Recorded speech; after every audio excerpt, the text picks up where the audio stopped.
Hello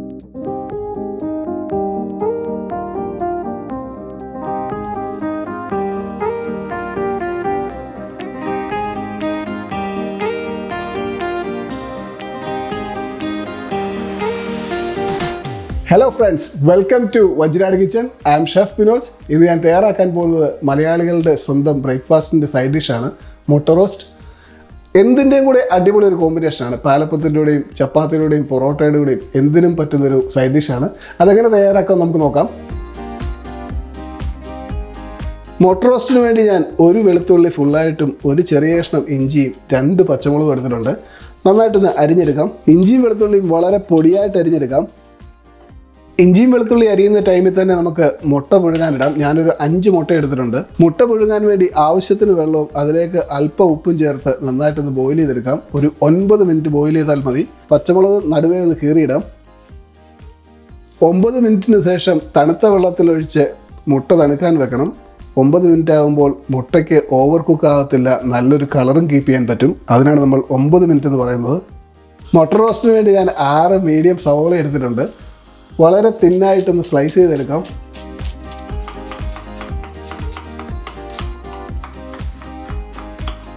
ഒമ്പത് minute ആയിട്ടുണ്ട്. മുട്ട നന്നായിട്ട് ബോയിലായിട്ടുണ്ട്. മുട്ടയുടെ ചൂടുവെള്ളം മാറ്റി നമുക്ക് തണുത്ത വെള്ളം ഒഴിച്ച് നന്നായിട്ട് തണുപ്പിച്ചെടുക്കാം.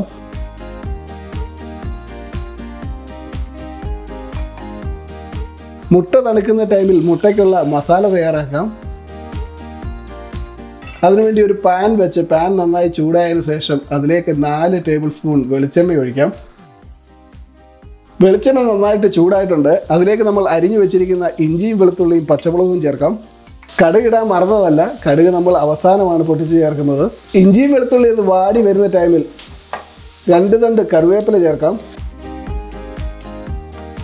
ഇഞ്ചിയും വെളുത്തുള്ളിയൊക്കെ ഒരു ഗോൾഡൻ കളറായിട്ടുണ്ട്. അതിലേക്ക് നമ്മൾ അരിഞ്ഞു വെച്ചിരിക്കുന്ന സവോള ചേർക്കാം.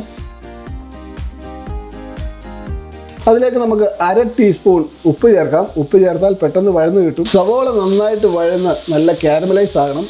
അപ്പോഴാണ് മുട്ട റോസ്റ്റിന് നല്ല ടേസ്റ്റ് ആകുന്നത്. നാട്ടിൻപുറങ്ങളിലുള്ള ചെറിയ ചായക്കടയിൽ നിന്ന് മുട്ട റോസ്റ്റ് കഴിക്കണം. അസാധ്യ ടേസ്റ്റാണ്. അവർ അധികം ഒന്നും ഉണ്ടാക്കത്തില്ല, കുറച്ച് എമൗണ്ടേ ഉണ്ടാക്കത്തുള്ളൂ.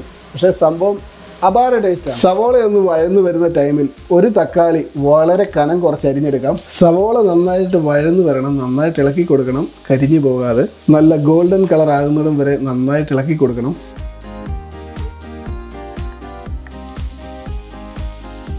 സവോള നന്നായിട്ട് വഴന്ന് നല്ല ഗോൾഡൻ കളറായിട്ടുണ്ട്. തീ കുറച്ച് വെച്ച് മസാലകൾ ചേർക്കാം. മസാലയ്ക്കായിട്ട് ഞാൻ എടുത്തിരിക്കുന്നത് 1/4 ടേബിൾ സ്പൂൺ മഞ്ഞൾപ്പൊടിയും 1/2 ടേബിൾ സ്പൂൺ ഗരം മസാലയും 1/2 ടേബിൾ സ്പൂൺ മല്ലിപ്പൊടിയും 1/4 ടീസ്പൂൺ കുരുമുളക് പൊടിയും 1/2 ടേബിൾ സ്പൂൺ പെരിഞ്ജീരകം പൊടിച്ചതും 1/2 ടേബിൾ സ്പൂൺ കാശ്മീരി ചില്ലിയാണ് എടുത്തിരിക്കുന്നത്. കാശ്മീരി ചില്ലി ഞാൻ എടുത്തിരിക്കുന്നത് കളറിന് വേണ്ടിയാണ്.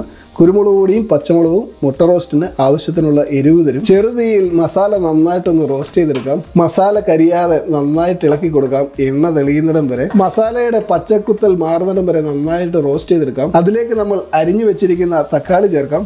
തക്കാളിയും മസാലയും നന്നായിട്ടൊന്ന് യോജിപ്പിച്ചെടുക്കണം. തക്കാളിയുടെ വെള്ളമൊക്കെ ഇറങ്ങുന്നിടം വരെ നന്നായിട്ട് ചൂടാക്കിയെടുക്കാം. തക്കാളി നന്നായിട്ട് തവി കൊണ്ടൊന്ന് ഉടച്ചു കൊടുക്കാം. തക്കാളിയും മസാലയൊക്കെ നന്നായിട്ട് യോജിച്ചിട്ടുണ്ട്. അതിലേക്ക് നമുക്ക് 1 കപ്പ് വെള്ളം ഒഴിച്ച് അടച്ചു വെച്ച് വേവിക്കാം.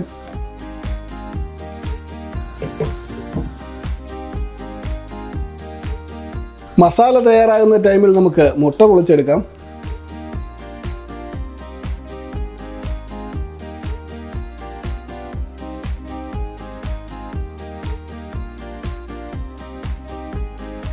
മസാല ഏകദേശം റെഡി ആയിട്ടുണ്ട്. ആ ടൈമിൽ നമുക്ക് മുട്ടയൊന്ന് വരഞ്ഞെടുക്കാം. ചെറുതീയിൽ മസാല റെഡിയാകുന്ന ടൈമിൽ നമുക്ക് കടുക് പൊട്ടിച്ച് ചേർക്കാം. കടുക് പൊട്ടിക്കാൻ വേണ്ടി നമുക്ക് ഒരു പാൻ വെച്ച് അതിലേക്ക് 1/2 ടേബിൾ സ്പൂൺ വെളിച്ചെണ്ണ ഒഴിക്കാം. വെളിച്ചെണ്ണ ഒന്ന് ചൂടായാലുടൻ കടുക് നമുക്ക് ചേർത്ത് കൊടുക്കാം. അതിലേക്ക് 2 വറ്റൽമുളകും 1 തണ്ട് കറിവേപ്പിലയും ചേർക്കാം. അതേ പാനിൽ തന്നെ 1/4 ടീസ്പൂൺ കാശ്മീരി ചില്ലി പൗഡറും 1 പിഞ്ച് മഞ്ഞൾപ്പൊടിയും ചേർക്കാം. അതിലേക്ക് നമ്മൾ വരഞ്ഞു വെച്ചിരിക്കുന്ന മുട്ടയോടെ ചേർത്ത് കൊടുക്കാം. മുട്ട നന്നായിട്ടൊന്ന് മിക്സ് ചെയ്ത് കൊടുക്കാം. മുട്ടയുടെ എല്ലാ സൈഡിലും മസാല പിടിക്കുന്ന പോലെ ഒന്ന് ഇളക്കി കൊടുക്കാം. മുട്ട റോസ്റ്റ് റെഡി ആയിട്ടുണ്ട്. തയ്യാറാക്കിയിരിക്കുന്ന മസാലയിലേക്ക് നമുക്ക് മുട്ട ചേർക്കാം. എഗ് റോസ്റ്റിൻ്റെ പണി തീർന്നിട്ടില്ല. തയ്യാറാക്കിയിരിക്കുന്ന മസാലയുടെ മുകളിലേക്ക് 2 ഏലക്ക നന്നായിട്ട് പൊടിച്ച് നന്നായിട്ടൊന്ന് വിതറി കൊടുക്കാം. 1 പിഞ്ച് പഞ്ചസാരയോടെ ചേർത്താൽ മുട്ട റോസ്റ്റ് വേറെ ലെവലാകും. ഓപ്ഷനിലാണ്, നിങ്ങൾക്ക് താല്പര്യമുണ്ടെങ്കിൽ മാത്രം പഞ്ചസാര ചേർത്താൽ മതി. മുട്ട ഒടിഞ്ഞു പോകാതെ നന്നായിട്ട് മസാല ഒന്ന് ഇളക്കി കൊടുക്കാം. ഏലക്ക പൊടിച്ചത് മുട്ട റോസ്റ്റിന് നല്ലൊരു ഫ്ലേവർ തരും, അതുപോലെ തന്നെ നല്ലൊരു മണവുമാണ്. മുട്ട റോസ്റ്റ് റെഡി ആയിട്ടുണ്ട്. മുട്ട റോസ്റ്റ് റെഡിയാകുമ്പോൾ പാലപ്പം മസ്റ്റാണ്. പാലപ്പം എന്നല്ല, ഇടിയപ്പവും പൊറോട്ടയും ചപ്പാത്തിയും അന്യ കോമ്പിനേഷനാണ് മുട്ട റോസ്റ്റിന്. മുട്ട റോസ്റ്റ് നമുക്കൊന്ന് പ്ലേറ്റ് ചെയ്യാം.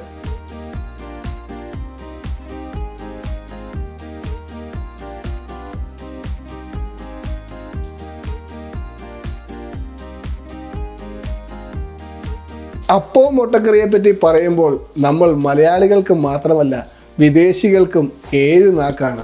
വളരെ ആധികാരികമായിട്ട് പറയുന്ന ഒരു ബ്രേക്ക്ഫാസ്റ്റ് ആണ്.